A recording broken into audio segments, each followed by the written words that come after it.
Hi guys, i-share ko lang sa inyo ang binili kong bed cover na leather. Legit na leather, waterproof, makapal, at maganda yung sa loob. Legit na waterproof, nitry kong basahin ng alcohol or e-wipes.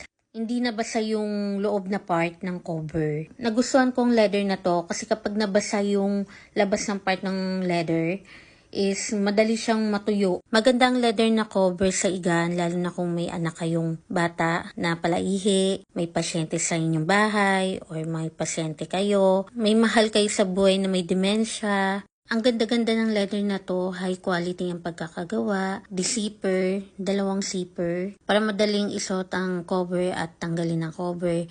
Meron ding labasan ng hangin, para di lulobo, sakto lang yung hangin.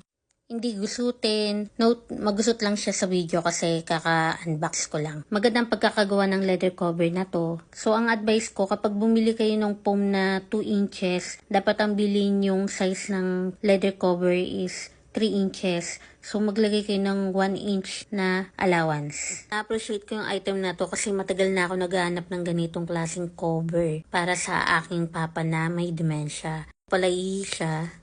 Check out na kayo, i-click nyo ang product sa video.